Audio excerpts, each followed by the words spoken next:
Hi class, this is Richard Alvarez Brown with Group 4. Today I'm giving you a summary of an article posted on the website 538.com. The article is "The Pay Gap is Too Entrenched to be Solved by Women Alone," authored by Maggie Coworth Baker.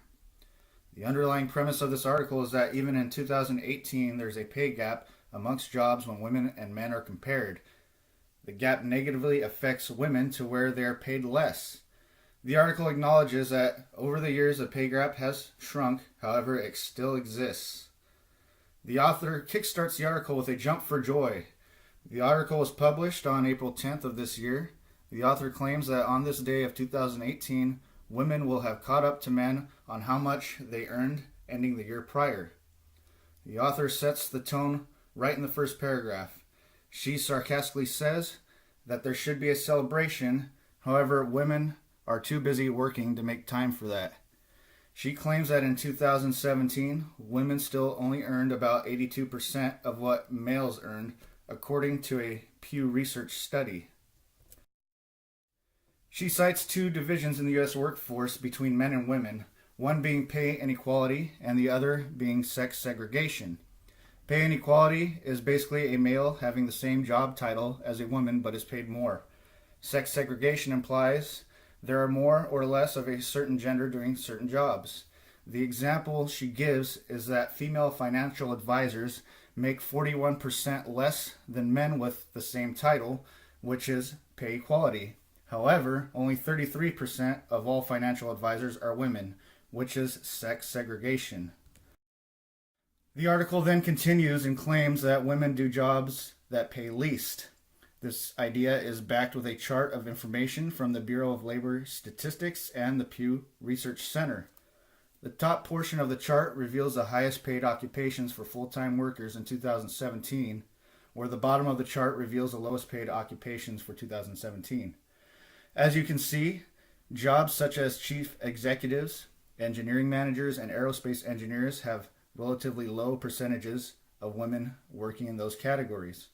On the lower part, we see job positions such as maids, cashiers, and restaurant employees have high percentages of women working those fields.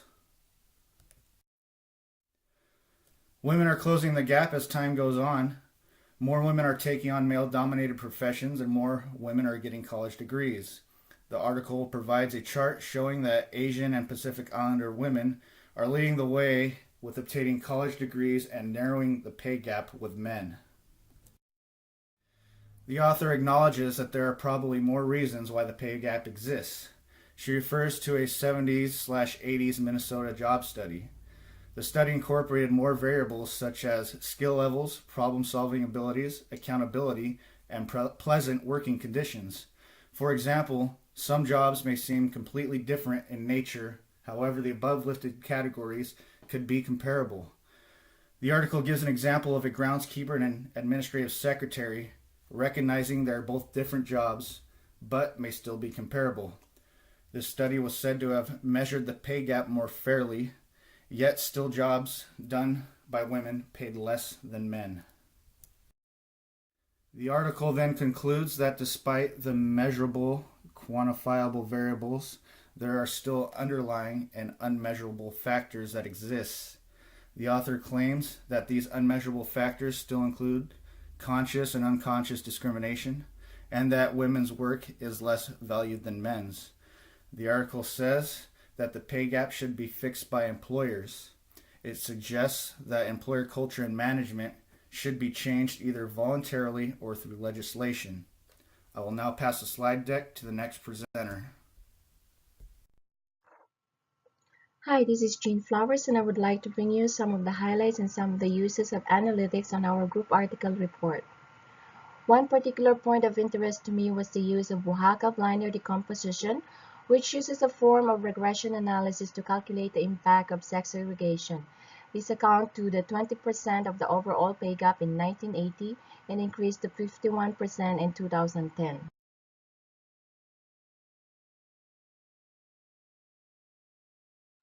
Another point of interest is the graph for the causes of the gender pay gap.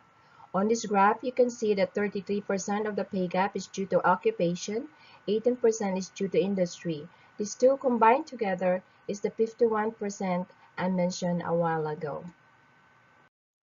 The last thing I want to mention is the pay equity method used in Minnesota State. Along with the equal pay for equal work, comparable worth or pay equity method are two of the methods to remove gender bias in pay practices. Pay equity in Minnesota law goes beyond equal pay for equal work. Under pay equity, the similar jobs that are comparable in terms of skill, effort, responsibility, and working conditions are evaluated. It is often said that comparing the value of a different job is like comparing apples to oranges. Actually, different foods can be compared by measuring its common characteristics such as the number of calories or weight or vitamins it contains. In a similar fashion, a job can be evaluated by taking their similar factors. State of Minnesota used the Hay Job evaluation system, and here is one of the examples. Let's take a look at the median salary in 1976. As you can see, median salary for a female worker with 16 years of experience is the same as the median of a male worker just starting out on his career. After years of implementing the pay equity law, here is the result of the median salary and the average salaries for men and women state workers in 2014. Hello everyone, my name is Rebecca Harmon and I will be critiquing the article. The first thing I would like to discuss is how this article is empowering. More women are earning a college degree than their male counterparts, and this is extremely imperative to note, especially because in today's society, women tend to dominate college, and by dominate I mean there tend to be more women in college obtaining a degree than their male counterparts. Whereas in history, it never used to be that way. In addition, the pay gap is shrinking, so within the last 3 decades, it's slowly been decreasing. However, women are still earning just 82% of what their male counterparts make. Secondly, this article was very informative. It not only provided the reader of current statistics and information, it also gave a history of how women have always been behind men when it comes to wages.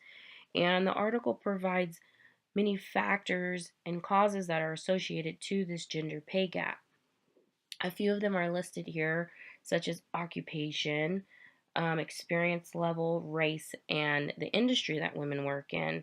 So, if women tend to dominate a specific occupation, then they are noticing that the pay gap tends to be less if women are dominating that occupation, as opposed to if men were dominating it and there were a few women, it would be the reverse. So I would encourage all of you to not only view the PowerPoint, but also read the article if you have the time.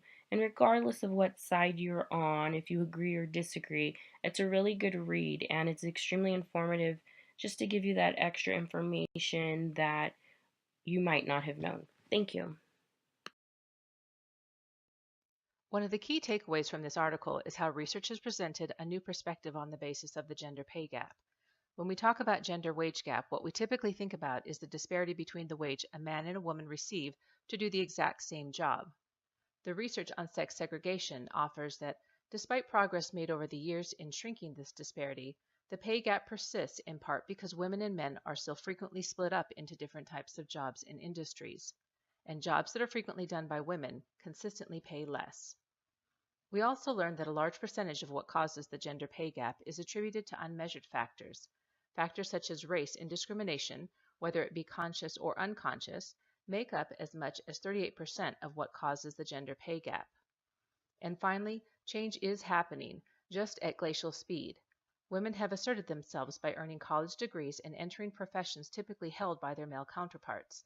But work that women do is, on the whole, valued less than work that men do. The focus now needs to include change in the workplace, both at the corporate policy level and through legislation. This concludes the article analysis for Group 4. If you'd like to read more on the article presented, a link has been provided. Thank you for your time.